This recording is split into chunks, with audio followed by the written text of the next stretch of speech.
ہم لوگوں کا جو معاملہ ہے بڑا عجیب و غریب ہے. میں آپ کے سامنے عرض کرتا چلوں.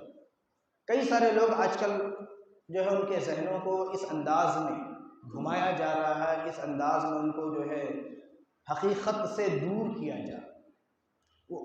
وہ چیز یہ ہے کہ جب بات آتی ہے اولیاء کی، جب بات آتی ہے انبیاء کی، انبیاء کے معجزات کی یا اولیاء کی کرامت کی، تو وہ جو ہے کہتے ہیں کہ یہ ایسے کیسے ہو سکتا ہے؟ نہیں ہو سکتا، ورنہ شرک ہو جائے گا معاذ اللہ ثم معاذ اللہ. آپ نے کئی دفعہ سنا ہوگا اس تعلق سے. لیکن آپ سے میں ایک سوال کرتا چلوں. وہی اگر ایک اور شخصیت ہے، میں اس کو شخصیت کہہ رہا ہوں، حالانکہ شخصیت نہیں کہنا چاہیے، پھر بھی میں کہہ رہا ہوں، اس کا نام ہے شیطان. کیا نام ہے اس کا؟ شیطان. جب شیطان کی تعریف ہو رہی ہوتی ہے کوئی اعتراض کرنے والا نہیں. بڑا عالم، ہاں بھائی بڑا عالم. جب سے پیدا کہ ابھی تک زندہ ہے، ہاں زندہ. ہر ایک کو جو ہے گمراہ کرتا ہے، ہاں کرتا ہے. کتنے اختیارات ہیں بھائی اس کے؟ ایک وقت واحد میں دنیا کے ہر ایک شخص تک وہ پہنچ بھی رہا ہے، اس کو جو گمراہ بھی کر رہا ہے، جو بھی برائی کا یا نیکی کا ارادہ کر رہا اس کے پاس وہ پہنچ رہا ہے. آخر کیسے؟ بولے ہاں بھی کر رہا ہے. کیوں؟ قرآن شریف میں موجود ہے.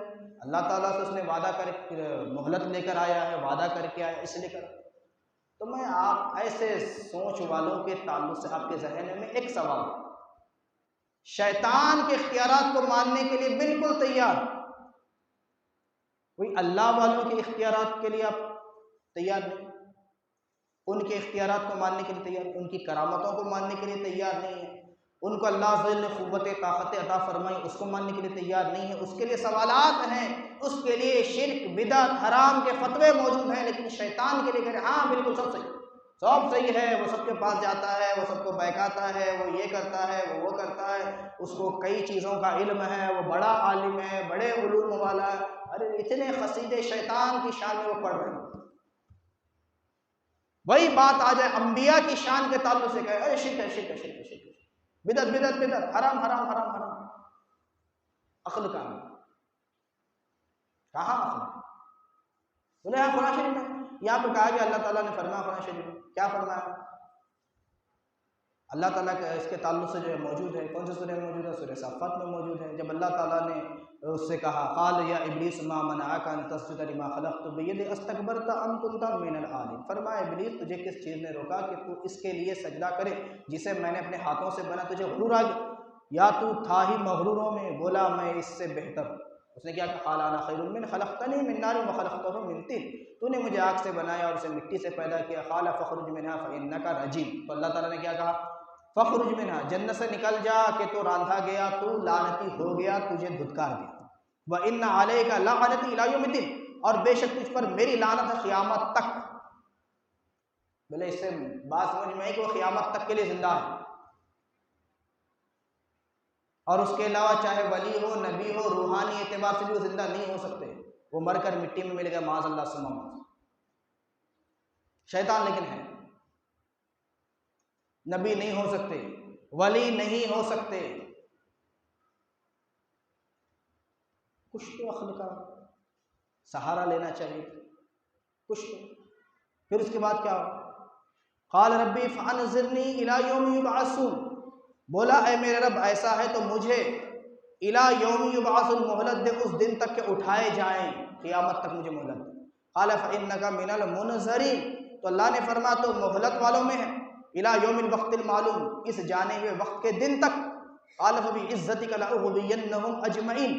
بولا تیری عزت کی قسم ضرور میں ان سب کو گمراہ کر دوں گا. شیطان کیا کہ ضرور میں ان سب کو گمراہ کر دوں گا، وعدہ کر. الا عبادک منہم المخلصین. تو اللہ تعالیٰ نے بھی وعدہ فرمایا. اللہ تعالیٰ نے کیا فرمایا؟ الا عبادک منہم المخلصین، مگر جو ان میں تیرے چنے ہوئے بندے ہیں. قال فالحق والحق اقول. تو اللہ تعالیٰ نے فرمایا تو سچ یہ ہے اور میں سچ ہی فرماتا ہوں، لأملأن جہنم منک ومن تبعک منہم اجمعین. تو اللہ تعالیٰ فرماتا بے شک میں ضرور جہنم بھر دوں گا تجھ سے اور ان سے جتنے تیری پیروی کریں گے. اللہ تعالیٰ نے کیا فرمایا؟ ٹھیک ہے مہلت بھی دے دی، ہر چیز دے دی، اختیارات بھی دے دیے. مہلت کس نے دی؟ اللہ تعالیٰ. اللہ تعالیٰ شیطان کو تو دے سکتا ہے لیکن نبی کو نہیں دے سکتا؟ شیطان کو طاقت دے سکتا ہے، اللہ اپنے بندہ خاص کو طاقت نہیں دے سکتا؟ اپنے دوستوں کو طاقت نہیں دے سکتا؟ اولیاء کو طاقت نہیں دے سکتا؟ کیسے تمہارے عقیدے ہیں، کیسی سوچیں ہیں؟ اور امت کو آج لڑا جھڑا کر جو ہے فساد برپا کر رکھا ہے، پھر اس کے بعد کہتے ہیں کہ ہم جو ہے فساد نہیں کرتے۔ یہ فساد نہیں تو اور کیا ہے؟ کیا ہے پھر؟ معزز سامنے کرام، قل ما اسألکم علیہ من اجر وما انا من المتکلفین، تم فرماؤ میں اس قرآن پر تم سے کچھ اجر نہیں مانگتا۔ پھر اس کے بعد بات دوسری ہوئی، تو یہ واقعہ اللہ تعالیٰ نے جو ہے قرآن مجید میں 8 دفعہ ذکر کیا۔ کتنے دفعہ؟ 8 جگہ الگ الگ مقام پر۔ کیوں؟ اس لیے کہ ہم قرآن کی تلاوت کریں اور فرق کو محسوس کریں کہ شیطان آخر شیطان ہوا کیوں؟ اس لیے ہوا کہ اس نے نبی کی بے ادبی کی، اس لیے وہ شیطان، ورنہ تو فرشتوں میں شامل تھا، فرشتوں کا سردار تھا، فرشتوں کو تعلیم دیتا تھا، استاد تھا ان کا، فرشتے اس کو جھولا جھلاتے تھے، کسی آسمان پر اس کا نام عابد تھا، کسی پر زاہد تھا، کسی پر عارف تھا، کسی پر کچھ تھا، کسی پر کچھ تھا۔ ہزاروں سال عبادت اس نے اللہ تعالیٰ کی اتنے سجدے کیے کہ جس کے تعلق سے احادیث کریمہ ملتا ہے کہ روئے زمین پر اس کے سجدے بچھا دیے جائیں تو زمین کم پڑ جائے، اس کے سجدے بچ جائیں۔ ہزاروں سال جس نے اللہ کی عبادت کی، وہ مردود کس لیے ہوا؟ نبی کی شان میں گستاخی کر، اس نے اللہ کی کون سی نافرمانی کی تھی؟ اس کے علاوہ کوئی چیز؟ کیا اس نے کہا تھا کہ اللہ میں تیری عبادت نہیں کروں؟ کیا اللہ کے لیے سجدہ کرنے کا اس نے انکار کیا؟ انکار کس کا کیا؟ اس نے کہا میں آدم علیہ السلام جو نبی ہیں ان کو سجدہ تعظیم نہیں کروں گا، میں آدم کی تعظیم نہیں کروں گا، آدم کو سجدہ نہیں کروں گا جو نبی۔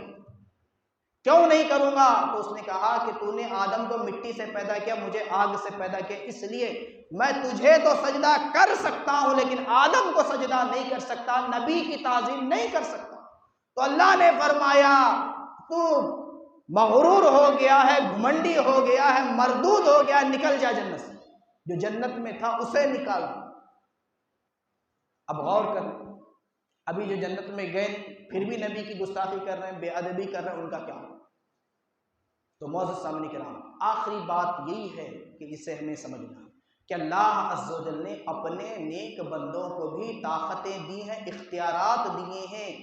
کیوں دیے ہیں؟ آج ہمیں یہ سمجھنا ہے۔ تو اس کو ایک مختصر سے واقعے کے ساتھ آپ کو سمجھا۔